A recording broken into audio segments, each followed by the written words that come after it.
right, guys, welcome back to Troy podcast. Last time we seen you, we had a great show. We broke down Lincoln Riley in full detail. And if you're as excited as I am today doing this show, you might be getting fooled a little bit. I know it led you on. What we thought we were going to see from Lincoln Riley, we saw on Saturday. But there's a lot of question marks that we have. But the energy is there. The energy is there. But we're back again. I'm with my man Phil. Phil, how you doing? I'm doing stupendous. Fantastic. I'm happy to see some SC ball. Let's do it. Hey, Phil, I have to show you this, though. This is my shirt from when I played there. That's how excited I am right now. That's how excited I am right now. I will tell you this. We'll start here. When I played there, I went there in 2006. So when I went there my senior year for the spring game, they just lost the national championship and had Reggie Bush. They won one with the split against Auburn. They actually won one. They beat Oklahoma. They just lost to Texas. And the spring game when I signed there and went my senior year was not like this spring game that we saw on Saturday. The energy there, and I watched it on TV. I wasn't there, but the energy there, I felt it from just watching it at home. There is an energy there that needs to come back, and it's there. It's good that the fans are excited to be there. That was great. That's they have that swag. You know, like when you watch SC, they have that swag back. That's exactly what was there on Saturday, which was great. And I mean, that's what puts SC ahead. I'm kind of speechless, but then again, we also have to get to the real points, which we'll get to later today. I mean, how did you feel about Saturday? It was a tale of two football games. It always is. So offensively, I was ecstatic because for what they showed, what Lincoln Riley chose to show, I felt was very good. I felt the things that Caleb Williams has been working on. You could see the improvement that he's made. I liked some of what I saw out of Miller Moss. There were also some concerns that I had, and then there were some question marks. But I think that the question marks that I have is not because they're question marks, but because nobody wanted to put it on tape. That could be.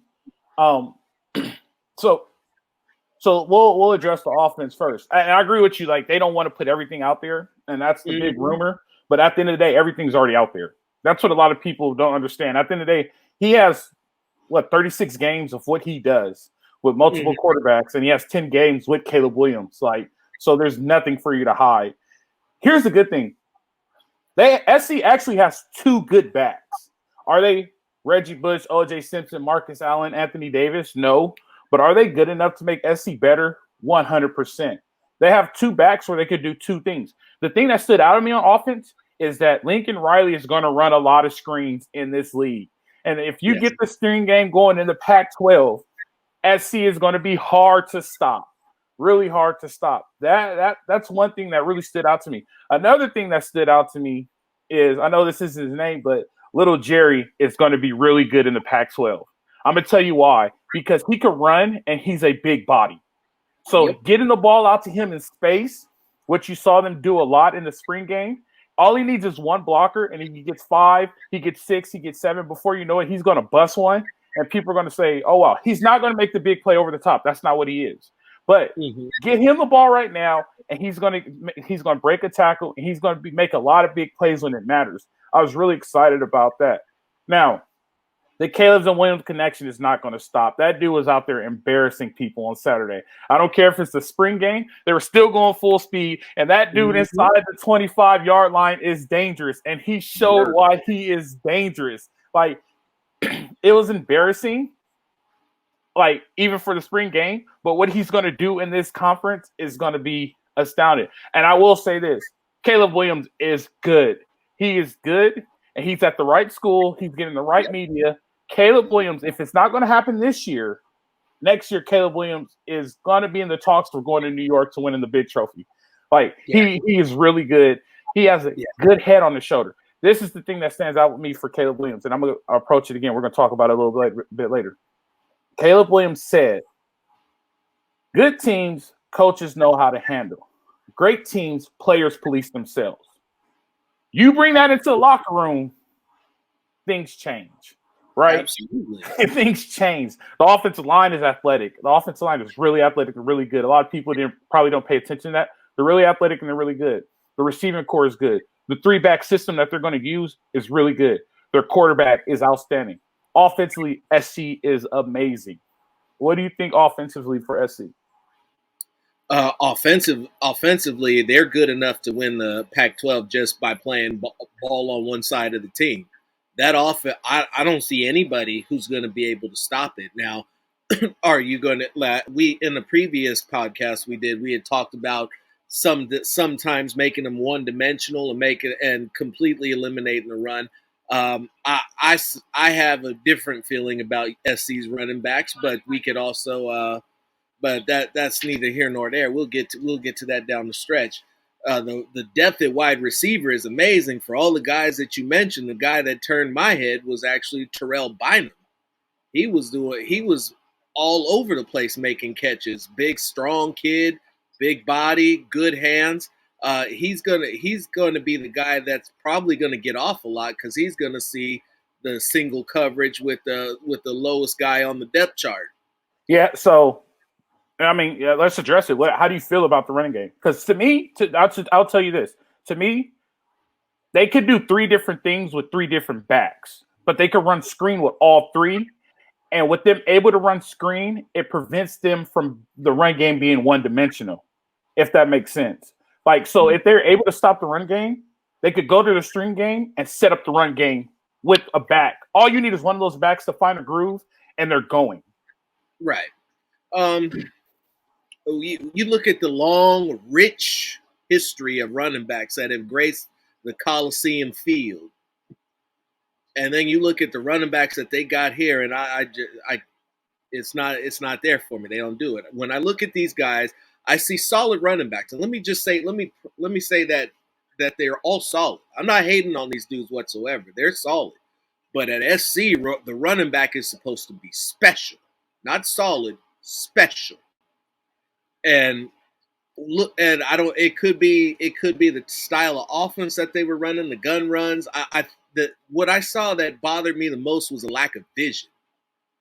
There were definitely some opportunities to extend runs that they just didn't make, and that'll be good enough to keep defense. And I wrote about it in an article for LA Football Network that was published today, where I said the running game is basically going to keep defenses honest. They're not. It doesn't look like they're expecting to get too much out of the running game aside from keeping defenses honest. Yeah, well, okay, and I will say this. Do you know who the running back was when I played there? That was after Reggie, right? Yep. McKnight, wasn't it? Joe's a year younger than me. So my freshman year, the running back, we had 4 running backs. We had Chauncey Washington, Emmanuel Moody, CJ Gable, and Desmond Reed. So when you have all 4 of those together, and this is my opinion, you create a special running back, right? So this year, and this is what I see. You know what I mean? Like you're right. You're right.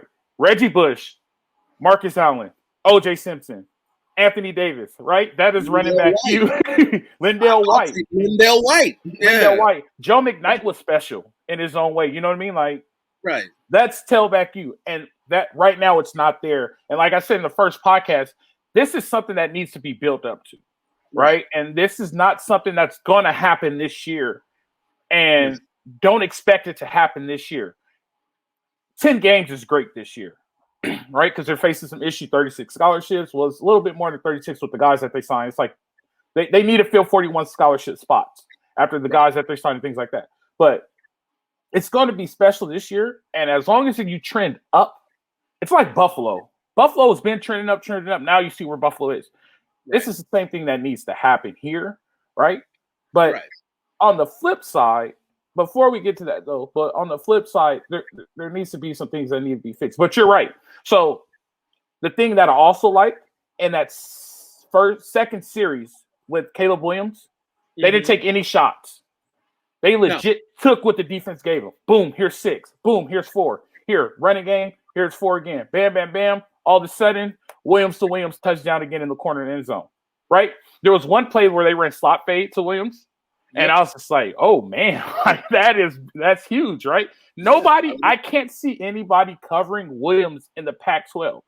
No. You know what I mean? Like, now, yeah, right. Now, here's another thing. Caleb Williams is not lightning fast, but Caleb Williams could extend a play with his feet, and he could get out of bounds, and he gives you positive yardage. That's another great thing that I want to see. Here is the issue that we're going to have, though. But before we get to the issue of that, I want to mention that our partners at BetOnline continue to be the number one source for all betting needs and sports information.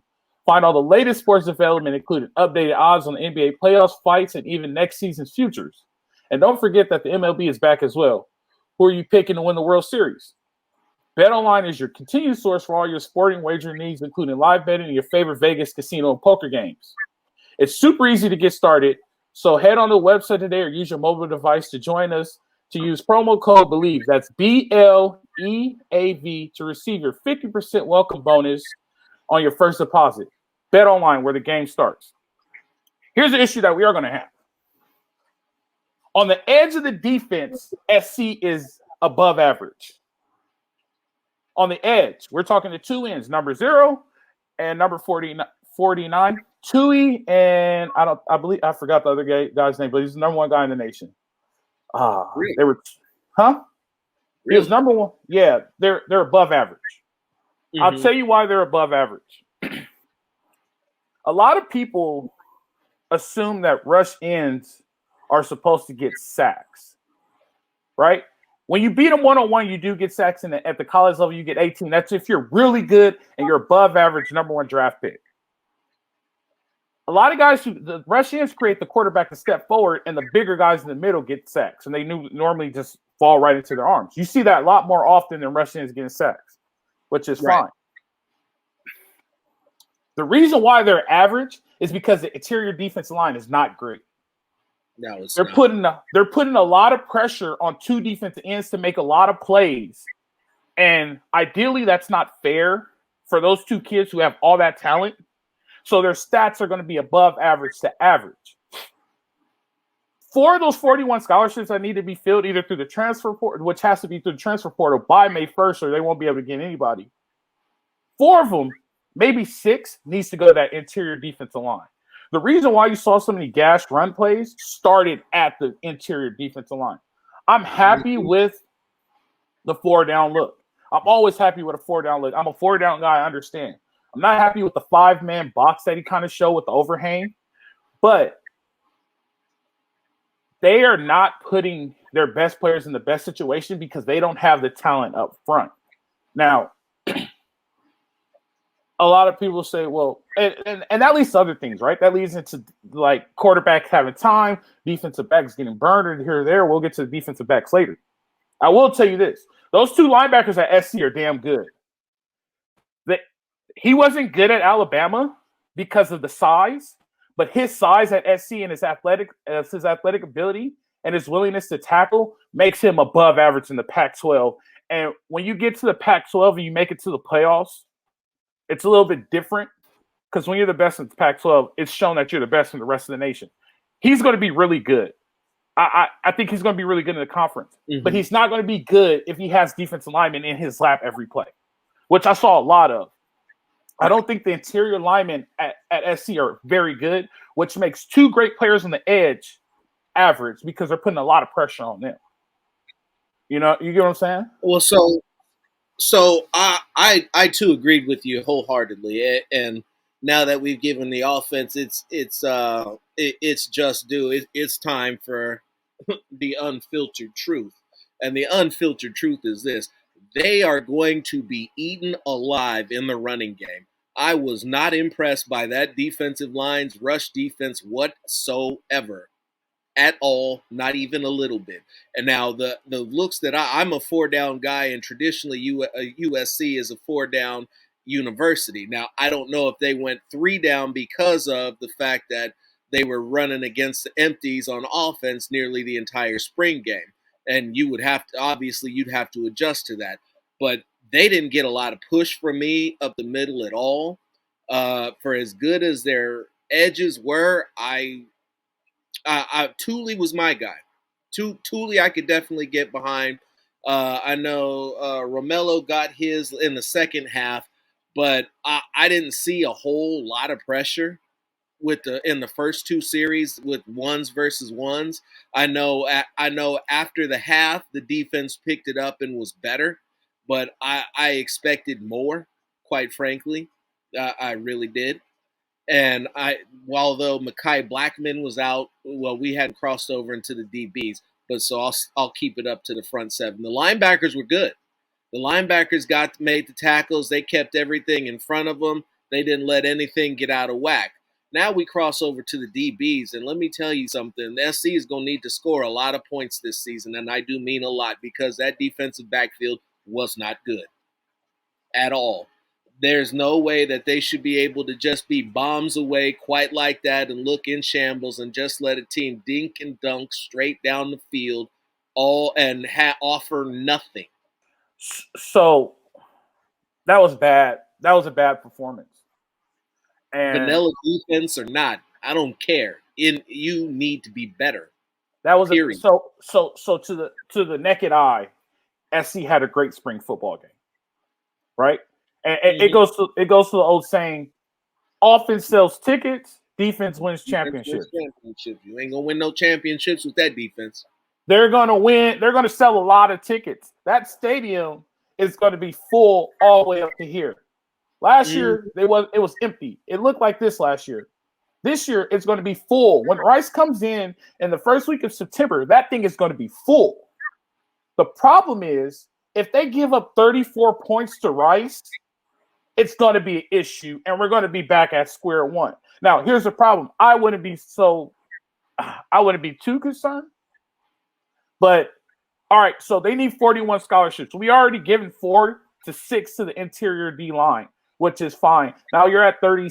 You're at 37. You need a whole new defensive backfield. That's 5 scholarships. At least 5 to 7 has to go to the defensive backfield. The defensive backfield for USC is going to cost them a lot of games that matter, and it's going to cost them a lot of games that's going to make them go over the hump.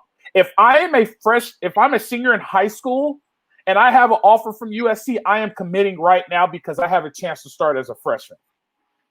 Hey, Al, I got probably the most important question of the day. What's that?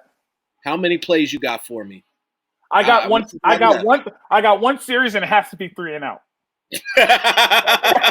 I got one series, and it has to be 3 and out. Hey, I'll save it. When I call on you, I'll need it. But I'm gonna need at least those 3. I got one series, and it has to be 3 and out. So a lot of people don't understand. USC is known for their safeties. Their corners not so much, but they're known for their safeties. Ronnie Lott, Darnell Bean, Taylor Mays. You know what I mean? Like Kevin Ellison. A lot of people didn't know about Kevin Ellison. Troy Polamalu. That's what I'm saying. They're known for their safeties. There is no pride in the defensive backfield, and that's the thing that bothers me. Me as a defensive back that went to USC is watching the defensive backs not have any pride. And that is an issue to me. And I don't understand, I do understand, right? And it's not, I'm going to just say this. It's not Lincoln Riley's fault. And I get it. But that has to be one of the first 2 things that he has to fix before May 1st on the transfer portal deadline, or they're only going to win 5 to 6 games. And here's the problem about the wins. The wins are going to be this. Caleb Williams throws for 600 yards, rushes for 200 yards by USC, but they still give up 47 points and they lose, right?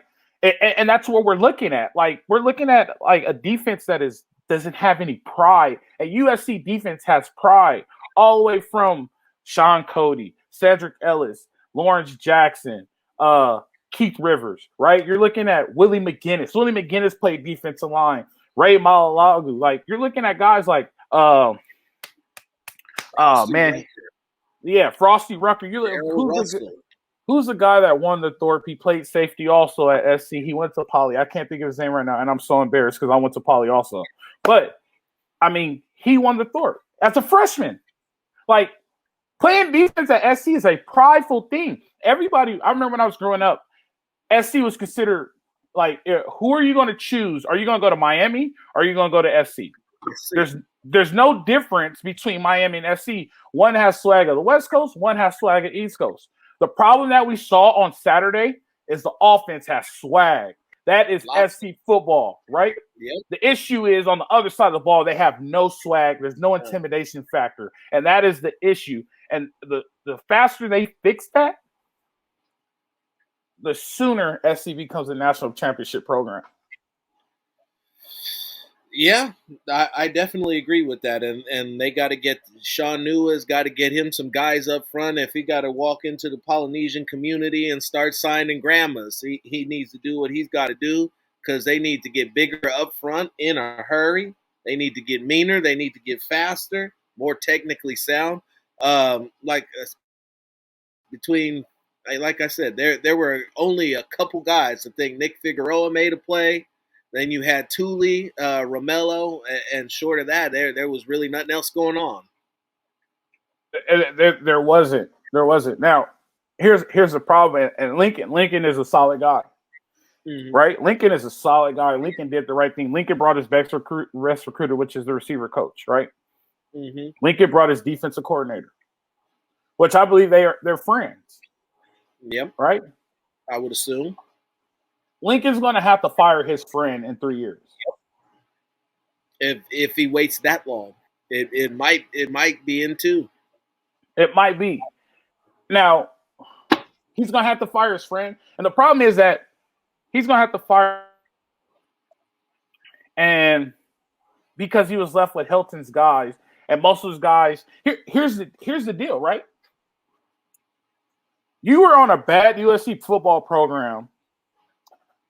The coach gets fired. They bring in a coach who has a team in the playoffs, and you enter the transfer portal. How do you do that? You get what I'm saying? Like, and there's still some guys there that are like that. And most of them, it looks like, and I could be wrong, and I don't want to say it's for sure, but from what I'm seeing from the outside looking in, those guys are on the defense side of the ball.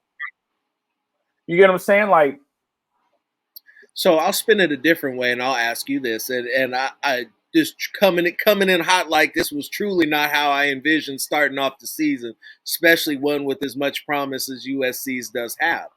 But you need to start taking a long, hard look at your defensive backs coach. And if you want to talk about coaches that held over from the last there's a common denominator. There's a common denominator.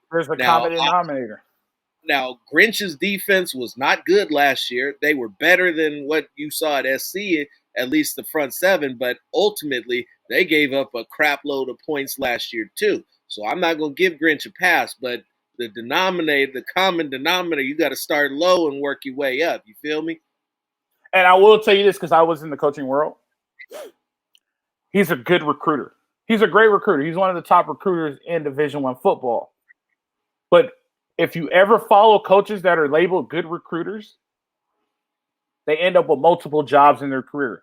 They'll always get hired, but they're never in the same place the same year after year after year because of what the production that they put on the field. There is a common denominator. I wanted to go there, but I didn't know if we really wanted to go there. There's a common right out of the gate. I told you. There's a common denominator. Yeah, there's a common denominator in the defensive backfield that's from the past 3 years of that poor performance that's been put on the field. And it's got retained, and it showed on a Saturday with 31,000 people there. 31,000 people is more people that they had at their games last season. 31,000. SC has the opportunity to be the hottest ticket in town again. You have a chance to go to SC game on Saturday and the Rams game on Sunday, but that has to get fixed or it will not be the hottest ticket in town. And that might needs to be the fix first. I understand the whole recruiting thing, but here's how I look at recruiting. If I give you a ball of clay and I give it to you and I say make a pot, right? This could be the best clay. This clay is worth $1 million right here. This is the finest clay to make pottery. But if I give it to you and tell you to make a pot, what would that pot look like? Won't be look very right. Yeah. But if I take that clay and I give it to somebody who's a potter who does pottery for a living, you might get the best pot that you've ever seen in our lives. Right. So even though those kids were good in high school, what are you molding them into? And that's what's showing. And I think that might be your more immediate fix. Is to make that switch, like you said. You got a guy who's a recruit, who's a great recruiter. Coach O is the best recruiter around too. He don't have a job right now. Your problem isn't necessarily recruiting, because you know what recruits better than anything known to man? Winning. That's all you need to do is win. LASC of all play SC in the Pac-12 starts winning again. Do you know who's going to be number one recruit across the West Coast? It sure won't be Oregon. It will be SC, because that's what SC does, is win. They can't win with a coach who can't coach. Hey, I completely agree. And so it's disappointing to me. And I like him. I think he's a great guy. I think he's a good dude, great recruiter, nothing against the man. But when you look at what that defensive backfield has looked like, and I said it but another buddy of mine said, I came from Cal, and watching Cal, it was like, man, if one day if we could just, no matter how good we were, could never beat SC. Last year was the first year that I can remember in the last 20 where they beat SC. And it wasn't because Cal was great, because they were not. No, okay, so here's the deal. The product is unfinished, right? Now, here's Absolutely. The best thing about us is we're going to support USC to the fullest, but we're not going to support them if we sit up here and tell you lies and tell you how good they are, and we don't give you the raw uncut truth, right? So that's real. We support them to the fullest. They put an unfinished product out there because their 15 practices ran out and they had to show it, right? Right. They have until when's May 1st? Friday? They have until Friday. Huh? Sunday. They have until Sunday to fix it, right? Now, the transfer portal is not always a fast fix, and we talked about this on the last podcast. We said the best thing about Caleb Williams coming into Lincoln Riley's offense is he already knows the system. How polished did Caleb Williams look in that spring game? Beautiful. It's like he just out there. He just skipped a beat, right? And the lady. And not only that, I was going to say, not only did he look polished and like a surgeon, he was standing in the pocket calmly, comfortably. Both of the quarterbacks were. Miller Moss is a freshman, standing tall in the pocket. It's easy to stand tall when you don't have a pass rush, but that's neither here nor there. But I will say that Miller Moss just has to stay. Miller Moss stays, and Miller Moss learns, and Miller Moss gets the reps. Miller Moss is going to be really good. Miller Moss made freshman mistakes. Like, he overthrew it, but he saw it. You know what I mean? Like, he saw open passes. Oh, he overthrew it, blah, blah, blah. We could fix that. That's fixable. Yeah. But the fact that you're seeing it is like, whoa, that's pretty good. That's a good read right there. Like, you know what I mean? Like, Miller Moss just has to stay there. And for him to accept that challenge, like, all right, Caleb Williams is already there. I'm good with that. Like, Caleb Williams is only going to be here for 2 years. If he plays 4 games, he's still a redshirt freshman. So by the time he plays, let's see, he'll redshirt, he'll be a freshman next year. He'll be a redshirt sophomore, which means he'll get more than enough time for him to be a star. And he gets, you see this back here? Let me see. That back there is all the retired jerseys. He gets to put a jersey up there. By the way, which they do need to put number 5 back. I will say that. I'll put that on the record. But that's neither here nor there. But he has a chance to put his jersey up there. They have a chance to put Caleb Williams' jersey up there. But Miller Moss showed up.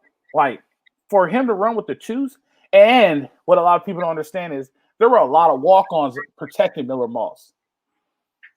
People don't understand that part. I was wondering about that because that did look shaky, and I remember seeing the right tackle where one of those sacks, the guy just walked around him off the line, which was alarming to me. There's a lot of walk-ons, right? So, like I said, we have 41. There's 41 scholarships out there.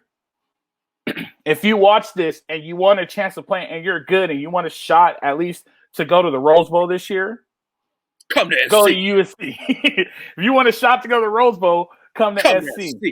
Especially if you're a freshman. If you're a freshman, come to SC. Like, if you want a shot at a national championship in 4 years, come to SC. That's just my approach to the transfer portal. That's the way to think. But now, Phil, let me ask you this. So, with all that being said, what are your expectations? We'll do it one at a time. What are your expectations? What are your expectations of Lincoln Riley from this season? Coming up this upcoming season. I expect him to take the South Division. I got you. I expect him to take the South Division, and I expect him to previously, I expected them to win the Pac-12 outright. Having had my view of the defense, I expect them to be in the championship game. Being in the championship game, that's big. That's big. I will tell you this. Utah's going to be good again. Arizona State, I don't know exactly where they are. I know they got in a little bit of trouble, and I know a lot of dudes jumped ship. Arizona State is going to be good again. I don't know what UCLA is going to do. Arizona, they're not there yet. Colorado, it's Colorado. They're not there yet, and they just lost their best receiver. Yeah, so that's where they are. For them to win the South is not out of reach. It's not unreasonable for them to win the South. The problem I have is when they play Utah's and Oregon State's and Stanford's, who run the ball like grown-ass men, what is that front seven going to do, right? That is where I'm questioning. Because the reason why they lost to Oregon State is because Oregon State ran the ball like grown-ass men.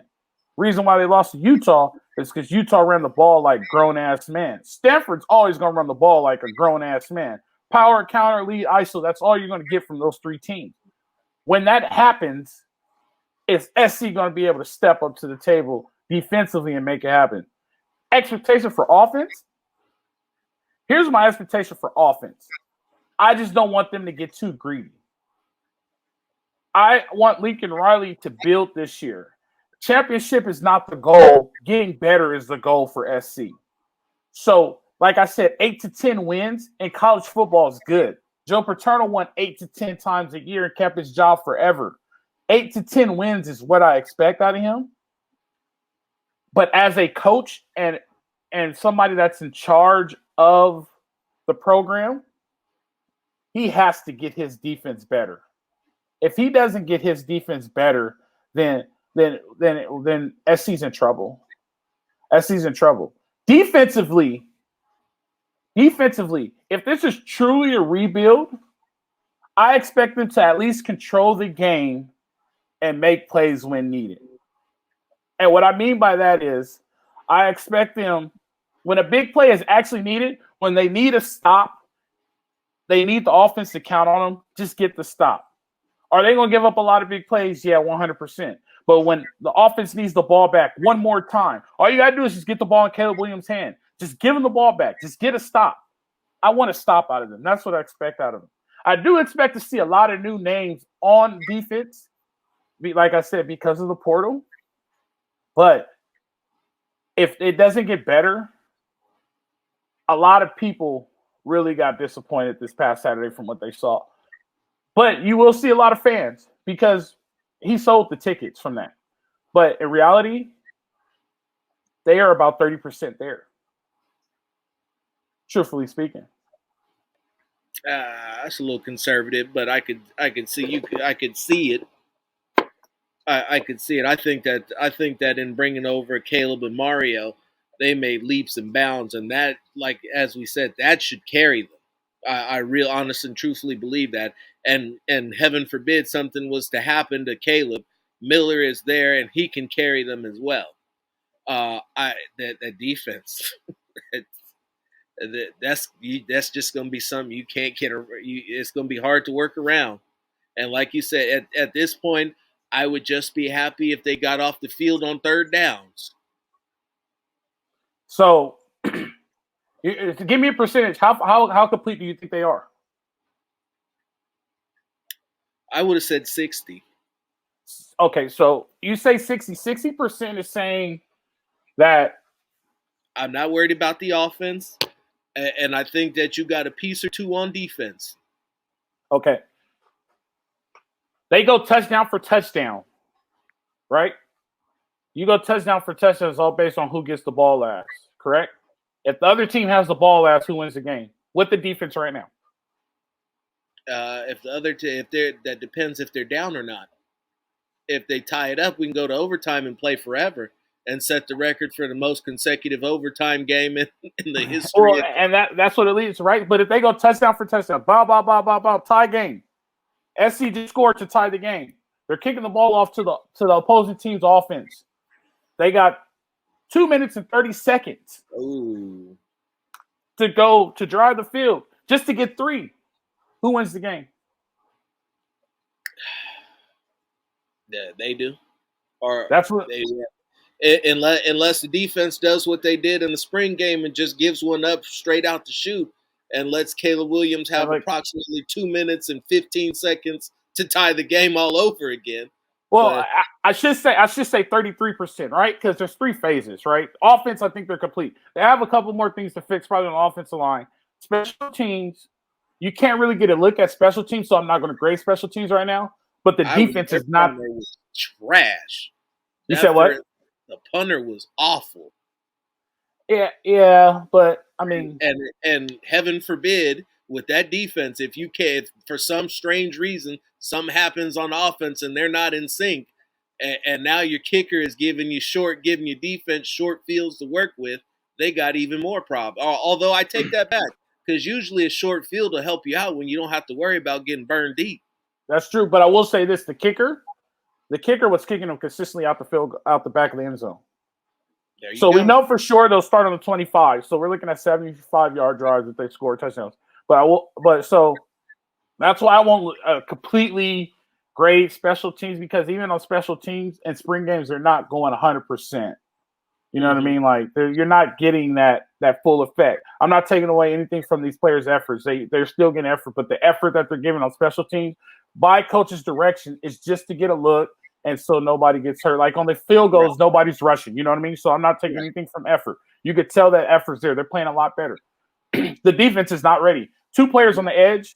It's simple, right? It's 5 men on the lineman. They're playing 4 down. It's really simple. All we got to do is double team the edge and one-on-one block. We're good. we're you know what I mean? Like, so good. We're good. Like, we don't have anything to worry about. So I think they're 33% ready if we're going to do it out of 100%. But that's not the end. Like I said, that's not the end of the world, because of we have the transfer portal now. Now, right? If this was 5 years ago and we saw that defense, right? We'll be in a whole we'll be in a whole different situation, right? Woo! Hold on. See, you can't be doing that to me. I got to take a deep breath and try to calm my nerves. Like, but right. Stressing. We have a 7 grades because of the transfer portal. So that in that situation, I think we're really good. Like, I'm so conflicted. I'm so conflicted from the Trojans because I saw something really, really good on offense, and I saw something really, really bad on defense, and I just don't know where they stand. Like they have a chance to win the South 100%. But I'm talking like, are they going to lose games that they shouldn't lose, right? Like you start getting into those things like that. Like you start looking at their schedule. Like they play Rice at home, first game of the season. But my problem is like they're going to play Rice, and are they going to give up 40 fucking points to Rice? That's what I'm worried about. You give up 40 points to Rice just because the offense scored 60 and it was 60-40, That's not a good product. That's the same product that was on the field last year. And that's what needs to be fixed. And I don't know. That's what I'm saying. I'm just so conflicted about it. Like, I really don't know what to do. Like, here's a good. This is what, in effect, what you're looking at is the old school Atlanta Falcons run and shoot without the defense. That's what you're looking at. I mean, here's a good summary of it. The offense was spotted 21 points. I'm sorry. The defense. The defense was spotted 21 points, and they lost by 4 points. That's the problem. All you have to do is just get 3 and outs to get points, and you can't even get 3 and outs. I mean, that they scored 13 points, and they were all in the second half. Mm-hmm. Right? Like, and like one of them, like the very first in the beginning of the series, in the first half, like the second or third series with Caleb Williams, I was like, oh, they finally got to stop. No, they didn't get a stop because they were on the 15-yard line. They kicked for 3. Yep. Right? Like, they got an interception, except for your guy was holding. So yeah. Which, like, holding bad and for his life. Like, come here. You know what I mean? And like, what did I tell you yesterday? Was that yesterday? I was like, hey, I watched the game again. Mm-hmm. And the defensive backs are bad. The defensive backs are bad. Like, one of my guys was actually in the booth. I was going to come myself, but I was wrapped up with some stuff for my kids. Mm-hmm. But yeah, we were talking about that. He was like, "Oh man, they're out here throwing balls." Like, bro, these defensive backs are not it. I was like, I want to uplift the squad, but what I saw was not anything to write home about. Hey, okay, so let's look at it. Rice throws the ball. Stanford runs the ball like a grown man. Fresno State throws the ball. Oregon State runs the ball like a grown man. Those are the first 4 games where they would be tested out of the gate. Even though Rice is a bad football team, right? They're a bad football team, but at the end of the day, they're going to throw the ball a lot. Oregon State and Stanford. You have Oregon State and Stanford up front. Like, running the ball down your throat. Fresno State. Jeff Tedford knows the Pac-12. He was a mastermind of the Pac-12. Aaron Rodgers, Jeff Tedford, he would compete in the Pac-12 forever. He's not afraid of the Pac-12. And Fresno State is a solid football team. Year in and year out. Year in, year out. Oregon State, Arizona State, TD return, right? Washington State is going to be a problem for the Trojans. All right, well, let's look at it. Mike Leach left. That air raid offense. No, it's not even air raid. It's run and gun. It's Hawaii run and gun. So it's a lot faster. Right. Utah runs the ball like a grown man. Arizona, okay, we'll be all right. Cal, we'll see. You'll be all right. You'll be all right. Yeah, Colorado, not there yet. All right, now you got to go to Pasadena.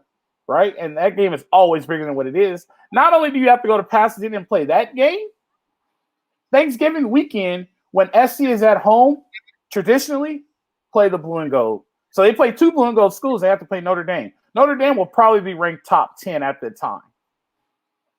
Yeah. Now, here's the deal. If they lose to Notre Dame, I'm okay with it. Right. If they lose to Notre Dame within 14 points and they compete, I'm okay with it. If they lose to Notre Dame like they did last year, now we have a problem. I'm not okay with it. And I'm a point blame right now up front. I know it's a team game, but some things have to be fixed. If they lose, it's going to be the defense fault. Yeah, it is. I'm no longer playing, so I don't have to be. I'm no longer playing nor coaching. Correct. I don't have to be politically red and hey, we're all the team. A lot of these games are going to come down to the defense. Yeah. And I know we spent a lot of time bashing the defense. Put it like this. If you're listening, we love Caleb Williams. We love the energy on the team. We love what the product that was put out there, but the product was not complete, and the product has to be fixed on the defense side of the ball. Or you guys are going to be really, really, really disappointed of what you saw. I played at USC. I'm a Trojan. I love the Trojans. Here's my shirt from when I played. You know what I mean? My one and only shirt that I have left. But at the end of the day, like, we have to be upfront. We have to be honest with what we saw, and it's not a complete product. And that you can't put an incomplete product out there. And it's really similar to what they put out there last year on the defense side of the ball. And we know that Riley's going to score faster than normal, which means the defense will be out there a lot more often. And like you said, Phil, what if the offense is not clicking and the defense is out there? I'm going to scale back on that one time, and I'm going to tell you what I did see that we haven't spoke on, and what I told you was the one that wasn't by design. This team has got some badass tight ends. And we did not see any of that on display, and that was by design. They're going to use these tight ends to slow down the game and take chunks and take the souls out of defenses, especially across the middle, because when you're looking at all them wideouts and they're getting all that attention, them big boy, you run in, you go in double tights, and them boys is going to eat. And there'll be nobody that can cover them. There'll be nobody that can stop them, and they can slow down the pace of the game. Because I think, and that's also where these running backs suit the style. You're not looking for home runs. You're looking to eat up time, keep the chains moving, and get the defense tired so that you can hit them over the top. So it all works hand in hand. So they're going to have to control the ball on offense to help the defense. Yeah, they did run a lot. They ran a lot of split zone, and a lot of counter. I saw that they ran that tight end off wing, and they ran a lot of that coming back, and I was like, oh, that's pretty good. And they had about 3 of them. I said, that's pretty fucking good. Like, I was like, anytime you get split zone, I don't care if it's pro, college, high school, Pop Warner level, playing split zone is pretty tough because you don't know where that back is going to go. And that split zone is where Dye could eat because that's where he ate in Oregon. So those tight ends blocking, and if those tight ends could catch, you're just creating another threat. And if you have 2 good tight ends on top of that receiving core with 4, you got 6 guys to game plan for. Here's the thing you got to think about, and here's some food for thought. Drake London's going to be a top 10 draft pick, and he was on one of the worst teams in NCAA football. Yeah. So what's going to happen when SC gets good? How many draft picks are going to start happening? And I saw a stat the other day. Ohio State leads with 87. SC's in second with 85. And the school below them, I forgot what school it was like 79 of first-round draft picks. Like, so we're going to get another first-round draft pick. Ohio State's going to have first-round draft picks, right? Their receivers are good. Right. SC gets back. Like, people don't understand, like, when SC comes back, how good it is for the game of college football, right? You won't hear the East Coast talking about, oh, well, they play so late. Well, people are going to want to stay up to see this product because they always stayed up late to see this product because they're going to want to know, is this kid worth the Heisman Trophy or not? Yep. No matter who it is. And nobody, including the great team of Alabama, moves the needle quite like SC does when SC is rolling. Well, speaking of that, that's why I kind of got into that, right? So why would I go to Alabama and you don't have to cheat anymore? Well, I get paid as a player to have my billboard in downtown LA. Anytime you use my likeness in the city of Los Angeles, the second largest media capital in the right, I get paid to do it. Right? Who can match? There's very few schools who can match SC's money. Alabama's not one of them. I don't care what. Oregon's not one of them. Yeah, you got Philip Knight's money, and Doesn't matter. Nothing. I'm gonna get you your own shoe. SC has the same Nike contract as Oregon. Do they? Yeah, that's why they're always, those two will always be Nike schools. SC has the most money in the conference. Nobody can match SC's money. Excuse me, Stanford, endowment wise, education wise, Stanford has more money, but yes, donation wise for athletics, yes, nobody can beat SC. Now, if I own a business, hey, I want to use your likeness. How about you come to my business and sign autographs? I can actually cut you a check now. Man. Put it like this. The Galen Center, which is named after, which is where the basketball players play, and also the Galen Center is where they have their team meal. That dude was the president of the World Bank. Oh, wow. Oh, wow. President of the World Bank. Not Chase, not Wells Fargo, World Bank. So why would I leave Los Angeles, California to go to Tuscaloosa, Alabama? Never. My parents could see me play majority of my games. Nope. I could still go first round, and I have a chance to win a national championship. California is one of the top football states in the nation. Why would I leave? And I am a part of something great. I wouldn't. The money matches now, right? I'm here to tell. Yeah, of course it matches now. The money matches, right?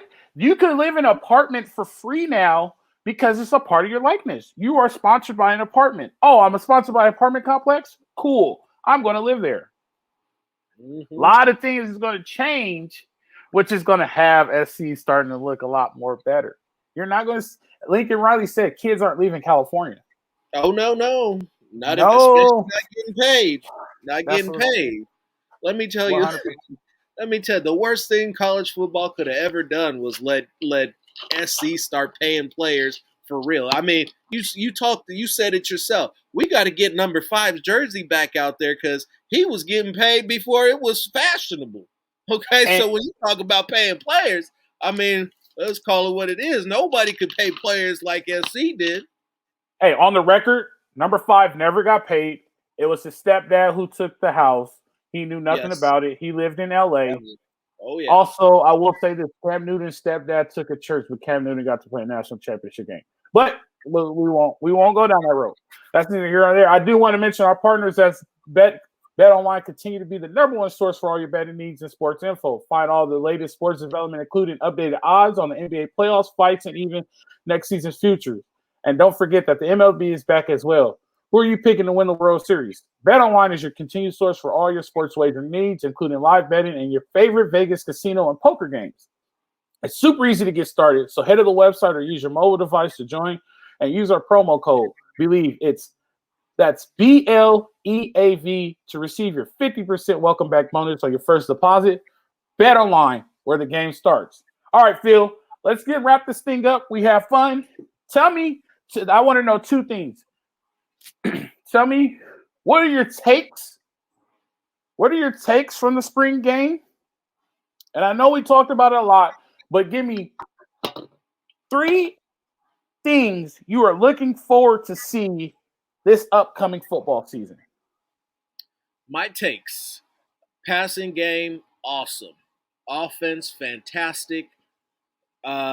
Defense needs improvement. What am I looking to see most? I'm quite anxious to see these tight ends. I want to see these tight ends get off. I want to see these tight ends get open. I want to see these tight ends become the players that I've heard about all offseason, because I've been monitoring the UFC football. I've been watching the Inside Troys. I've been trying to get my news wherever I can, just like everybody else. And everybody's talking about these tight ends, and I didn't see anything. And that tells me something when I'm hearing stuff, but I'm not seeing it on the field. That takes me back to my old high school running back. We call his name was Robert Lyons. Said we had a dope tailback, Jamad Walker. So we brought in Rob out of the gate and the coach. I remember the coach said, looking up in the stands and saying, "I want them to see this." They ran a toss sweep and he took it 75 yards to the house, broke 2 tackles on his way. Last one being a stiff arm on his way to the house. Yeah, it was on ESPN. I know how coaches get. They hide a lot of stuff. Right. I will tell you this. Are you done? Oh, yeah. Okay, I will tell you this. I am happy with the product that I saw, like I said before. I'm happy about the energy being back in the Coliseum. The energy in the Coliseum changes your whole outlook about the game. A lot of people, that logo means a lot that flame going up, walking down those stairs. You're looking at the Coliseum. That Coliseum, there's original stone in that arch that a lot of people don't know about. That logo meant a lot to me when I created that logo. And when you're looking at the scoreboard, you have to see that arch right there. That is the Coliseum. And when it echoes, when it gets loud in there, when now it's 75,000, but when that 75,000 gets going, it goes up, it goes up, it goes west, and it goes right back east out goes right out east, outside of those arches, and you hear it. And that once that gets rocking, and once the Coliseum gets shaking, it's hard to win there. And Lincoln Riley has brought that back, and you saw that on Saturday. I will say this. That running game is going to be a lot better than people think. That screen game is going to be a lot better than people think. Those receivers, Lincoln Riley has a game plan for each one of those receivers, and he knows what they're good at, and he's going to put them in the best situation possible to win. I'm going to say this one more time. I'm not going to harp on it. The defense has to get better. The linebackers are going to be really good. The edge is going to be good, but they need to get better interiorly, and they need to get better on that back five. If they don't get better on that back five, it's not going to be the season we expect. Give us your conclusion, and let's wrap. Go ahead. What were you going to say? I was going to say the only thing I have to say to that is this: you can hide a bad back five with a good front four. They got if they're gonna have if it's gonna come down to a one or the other, they need to get some defensive linemen in here like yesterday. And I'm good with that. If they get 30 sacks as a team, then the defensive backs all of a sudden become really good. Yes, they do. Real good. They become really good, and it's like, all right, cool. Like, you know what I mean? When they get beat every now and then, you're like, well, how did that happen? Oh, well, we barely see it. Okay, it's only now it's 14. Now it's 45-14, and SC is rolling. So, I mean, right, there's a lot of all celebrating. Everybody, it's all high moms on the sideline and smiles and new touchdown dances. 100%. Go ahead and wrap us up. I'll wrap us up, and we'll get us out of here, man. It's been fun. All right, everybody, Trojan football is upon us. We've had our first little glimpse of it. We've seen the offense, we've seen the coach, we've seen the defense, a little bit of special teams. This is going to be a special team. This is going to be the rebirth of the USC Trojan football program. Is it going to be at its high point this season? Maybe not, but it's going to be exciting football. It's going to be fun to watch. They're going to put some points up, and we're going to see good football, which for a change. I agree with that. We're going to see a way better product than we've seen in the past. We're not going to see the product that you expect to see this year. Be patient. Be really, really patient. Like we said, only 36 scholarship players. They might fill out the 80. They might fill out the 85 scholarships, but they might not do that. We have to be very, very patient. But you will see 8 wins this year. You will see a bowl game win this year. Now, I will tell you this. Put your seatbelt on, because this SC ride is going to be really, really exciting. And you don't want to be there to miss it, because in 5 years, the NFL is going to be knocking on Lincoln Riley's door. And hopefully we get him to stay for a long time. But that's what we're in for. It may not be 5. It may be 6 or 7. So don't call me to that. But this is going to be good. Like I said, the atmosphere is back. And the atmosphere is back. It's hard to win. They got the swag back. As long as SC has that swag, it'll be very good to win. Very hard to win. You got anything else, Phil? No, I'm right there with it. The swag, I see the background. I'm hearing the trumpets in the background and not even playing. I'm ready. No, 100%. I feel like I've waited forever for football to come back, and I'm going to get spring football. I'm going to get college football before we get to the pros. So this is what I got to hang my hat on, and I'm ready. I will tell you guys this. We love you guys. We support our fans, and tell all your friends about us. We're hit and miss right now. It's hard to do. It's tough to do. And as we get bigger, we'll start bringing people on. Once we get into the season, though, you'll get us twice a week. You'll get us Monday. You'll get us Mondays, and you'll get us either Thursday or Wednesday, depending on when the Trojans play. And I talked to my guy. You'll get actual game film. Woo!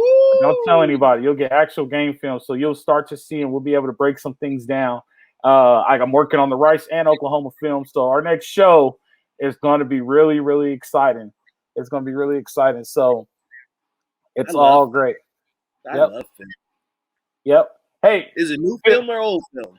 it's going to be from last season. It's going to be from last season.